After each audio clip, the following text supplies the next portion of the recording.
नमस्ते। आज के इस एक्सप्लेनर में आपका स्वागत है। आज हम राजस्थान के एक ऐसे पहलू पर बात करने वाले हैं जो सीधे लोगों की आस्था, उनके इतिहास और कुछ ऐसे रहस्यों से जुड़ा है जो आपको सोचने पर मजबूर कर देंगे। हम बात कर रहे हैं राजस्थान की लोक देवियों की। देखिए, जब भी राजस्थान का जिक्र आता है तो हमारे दिमाग में राजा महाराजा, भव्य किले और युद्ध आते हैं, राइट? लेकिन इसका इतिहास सिर्फ यहीं तक सीमित नहीं है। यहाँ की असली रगों में बसी हैं वो स्थानीय देवियां जिन्होंने इतिहास और मिथक को आम जीवन के संघर्षों के साथ ऐसे पिरोया है कि वो आज भी वहाँ के लोगों के लिए सब कुछ हैं। तो चलिए इस बेहद दिलचस्प विषय की गहराई में चलते हैं। लेकिन आगे बढ़ने से पहले जरा इस बारे में सोचिए, क्या ऐसा हो सकता है कि युद्ध के बीचों बीच आसमान से बम गिर रहे हों और किसी देवी के चमत्कार से वो बम फटे ही नहीं? या फिर कोई ऐसा मंदिर हो जहां हजारों सफेद चूहे बेखौफ घूमते हों और लोग उन्हें भगवान का दूत मानते हों? सुनने में किसी फैंटेसी फिल्म का सीन लग सकता है ना? लेकिन राजस्थान में ये सिर्फ कहानियां नहीं हैं, बल्कि लोगों की गहरी आस्था और इतिहास से जुड़े हुए पक्के सच हैं। यही वो अनोखी किंवदंतियां हैं जो इन देवियों को इतना खास और पूजनीय बनाती हैं। तो आज की इस चर्चा में हम मुख्य रूप से इन 4 दिलचस्प पहलुओं को समझेंगे। पहला, इन चमत्कारों की असली ताकत। दूसरा, पूजा करने के कुछ बेहद अनोखे तरीके। तीसरा, शाही परिवारों की ताकतवर कुलदेवियां। और अंत में, वो देवियां जो रोजमर्रा के जीवन और मुश्किलों से जुड़ी हैं। तो चलिए सबसे पहले बात करते हैं चमत्कारों की शक्ति और राजस्थान की कुछ बेहद चौंकाने वाली ऐतिहासिक गाथाओं की। जहां तर्क खत्म होता है, शायद वहीं से इन देवियों की कहानियां शुरू होती हैं। अब इस साल यानी 1965 पर गौर कीजिए। ये महज एक साल नहीं है, ये एक ऐसी घटना का गवाह है जिस पर यकीन करना आज भी मुश्किल लगता है। हम बात कर रहे हैं जैसलमेर की तनोट माता की। 1965 के भारत-पाकिस्तान युद्ध के दौरान पाकिस्तानी सेना ने तनोट माता के मंदिर के आसपास ताबड़तोड़ बम बरसाए। लेकिन चमत्कार देखिए, माता के प्रभाव से वो बम फटे ही नहीं। लिटरली वो बम आज भी वहां रखे हैं। और इसी वजह से हमारी सीमा सुरक्षा बल यानी बीएसएफ के जवान आज भी पूरी श्रद्धा से इस मंदिर की देखभाल और पूजा करते हैं।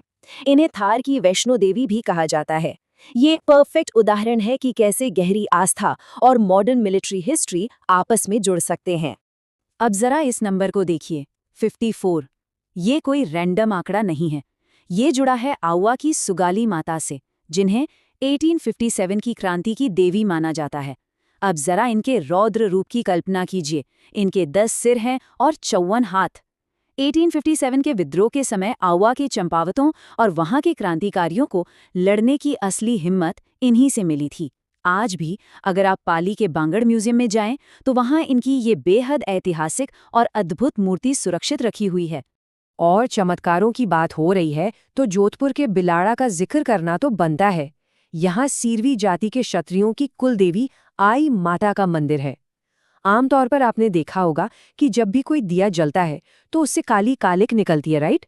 लेकिन आई माता के मंदिर में जलने वाली अखंड ज्योति से कालिक नहीं बल्कि केसर टपकती है। जी हाँ, केसर। ये एक ऐसा दृश्य है जो विज्ञान को चुनौती देता है और आस्था को कई गुना बढ़ा देता है। अब आते हैं हमारे दूसरे पहलू पर, जो है अनोखी पूजा और मूर्तियां। देखिए, राजस्थान में भक्ति का मतलब हमेशा वो पारंपरिक तरीके नहीं होते जो हम आम तौर पर देखते हैं। कई बार ये तरीके बेहद अप्रत्याशित और स्थानीय होते हैं। इसका एक बहुत ही जीवंत उदाहरण बीकानेर के देशनोक में देखने को मिलता है। ये करणी माता का मंदिर है। दुनिया भर में इसे चूहों वाली देवी के मंदिर के रूप में जाना जाता है। राठौड़ वंश की इस कुलदेवी के मंदिर में हजारों चूहे आपके पैरों के आसपास घूमते हुए दिख जाएंगे। और यहाँ इन चूहों को, खास तौर पर सफेद चूहों को, काबा कहा जाता है। लोग इन्हें माता का अवतार मानते हैं। सोचिए, जिस जीव को हम आमतौर पर घर से भगा देते हैं, उसे यहाँ पूरी सुरक्षा और भगवान का दर्जा मिला हुआ है ना? कमाल की बात।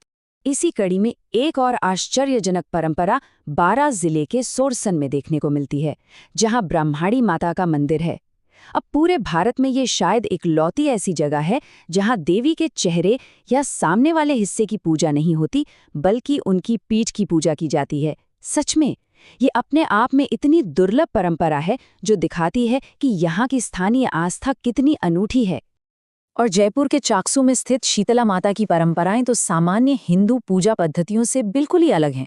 शीतला माता को बच्चों की रक्षक और चेचक यानी स्मॉल पॉक्स जैसी बीमारियों से बचाने वाली देवी माना जाता है। इनकी सबसे अनोखी बात यह है कि इनकी पूजा एक खंडित यानी टूटी हुई मूर्ति के रूप में होती है। और तो और इन्हें ठंडे और बासी खाने का भोग लगाया जाता है, जिसे बास्योड़ा कहते हैं। इनका वाहन गधा है और मंदिर के पुजारी कुम्हार जाति के होते हैं। अगर आप गहराई से सोचें तो ये सब इस बात को दर्शाता है कि कैसे बीमारी के डर ने एक ऐसी पूजा को जन्म दिया जो पूरी तरह से शीतलता और संयम पर टिकी है। चलिए अब हम तीसरे हिस्से की तरफ बढ़ते हैं, शाही कुल देवियां और कुलों की रक्षक। इन देवियों की भूमिका सिर्फ आध्यात्मिक आशीर्वाद देने तक सीमित नहीं थी, बल्कि ये राजपूताना के शक्तिशाली राजवंशों की सत्ता और उनकी पहचान का एक बहुत बड़ा प्रतीक थीं। इसके लिए सबसे पहले ये समझना जरूरी है कि कुल देवी शब्द का असली मतलब क्या है। देखिए, कुलदेवी सिर्फ एक इष्ट देवी नहीं होती, ये एक ऐसी संरक्षक शक्ति होती हैं जो किसी खास वंश या परिवार की उत्पत्ति, उनके इतिहास और सबसे बढ़कर युद्ध के मैदान में उनकी जीत से बहुत गहराई से जुड़ी होती हैं। पुराने समय में राजा महाराजा अपनी सत्ता को मजबूत दिखाने और भगवान का प्रोटेक्शन पाने के लिए अपनी कुलदेवी पर अटूट विश्वास रखते थे। अगर आप ध्यान से देखें तो राजस्थान का पूरा भूगोल और सत्ता का इतिहास इन देवियों के इर्द गिर्द ही बुना गया है। बीकानेर के राठौड़ों की सत्ता देशनों की करणी माता के आशीर्वाद से जुड़ी है। वहीं आमेर के कछवाहा वंश ने शीला देवी को अपना रक्षक माना, जिनकी मूर्ति राजा मान सिंह बंगाल से जीत कर लाए थे। मेवाड़ के महान सिसोदिया वंश की ताकत चित्तौड़गढ़ की बाण माता से जुड़ी है, जबकि सीकर के चौहान वंश अपनी कुल देवी जीण माता के प्रति पूरी तरह समर्पित रहे। तो आप कह सकते हैं कि ये सिर्फ आस्था का मैप नहीं है, बल्कि राजस्थान की ऐतिहासिक ताकतों का एक पूरा नक्शा है। इन शाही देवियों की भक्ति के तरीके भी एक दूसरे से बिल्कुल अलग और अनूठे हैं। उदाहरण के लिए, सीकर की जीण माता की याद में जो गीत गाया जाता है उसे चिरजा कहते हैं, और आपको जानकर हैरानी होगी कि ये राजस्थानी लोक साहित्य का सबसे लंबा गीत है। इसके बिल्कुल उलट करौली के यादव वंश की कुल देवी कैला देवी की आराधना में गाए जाने वाले गीतों को लांगुरिया कहा जाता है। ये साफ दिखाता है कि हर एक कुल देवी ने अपनी खुद की एक अलग सांस्कृतिक और संगीतमय पहचान भी बनाई है। अब आते हैं हमारे आखिरी हिस्से पर, रोजमर्रा के जीवन की देवियां।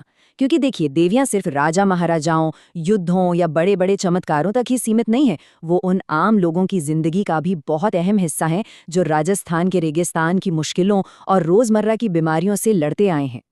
इसका एक बहुत ही सुंदर उदाहरण है सकराय माता। हम सब जानते हैं कि राजस्थान में सूखा और अकाल हमेशा से एक बड़ा संकट रहा है। ऐसे में सकराय माता की कहानी बहुत मायने रखती है। कहा जाता है कि जब इलाके में भयंकर अकाल पड़ा था, तब लोगों को भुखमरी से बचाने के लिए माता ने चमत्कार से फल और सब्जियां उगा दी थीं। इसी वजह से उन्हें शाकंभरी माता भी कहा जाता है। ये कहानी हमें बताती है कि कैसे ये देवियां मुश्किल वक्त में आम इंसान के लिए साक्षात जीवन रक्षक बन जाती हैं। और जब बात हेल्थ और सुरक्षा की आती है तो इन स्थानीय देवियों का रोल और भी स्पेसिफिक हो जाता है। जैसे पथवारी माता, इन्हें अक्सर गांवों के बाहर रास्तों पर स्थापित किया जाता है और लोग किसी भी लंबी यात्रा पर जाने से पहले सुरक्षित सफर के लिए इनकी पूजा करते हैं। ऐसे ही चित्तौड़गढ़ में बड़ली माता का मंदिर है। मान्यता है कि मंदिर की दो तिबारियों के बीच से अगर बीमार बच्चों को निकाला जाए तो वो बिल्कुल ठीक हो जाते हैं। और आवरी माता को तो लकवा यानी पैरालिसिस जैसी गंभीर बीमारी को ठीक करने के लिए पूजा जाता है। जब मॉडर्न मेडिसिन नहीं हुआ करती थी, तब सोचिए, ये आस्था के केंद्र ही तो लोगों का सबसे बड़ा सहारा थे। तो इस पूरी चर्चा के बाद हमारे सामने सबसे बड़ा सवाल ये आता है कि आखिर ये सदियों पुरानी परंपराएं आज के मॉडर्न दौर में भी इतनी प्रासंगिक कैसे हैं? बात बड़ी सीधी सी है। राजस्थान की ये लोक देवियां सिर्फ बीते हुए कल की कहानियां नहीं हैं। वो एक ऐसा जीता जागता ताना बाना है जिसमें सैनिकों की बहादुरी, राजाओं का रुतबा और एक आम इंसान के रोजमर्रा के संघर्ष आज भी गुंथे हुए हैं। ये अद्भुत किंवदंतियां हमें बताती हैं कि इतिहास सिर्फ मोटी मोटी किताबों में नहीं मिलता, बल्कि वो आम लोगों की अटूट आस्था में भी हमेशा जिंदा रहता है। इस पर जरूर विचार कीजिएगा। आज के इस एक्सप्लेनर में हमारे साथ जुड़ने के लिए बहुत बहुत शुक्रिया।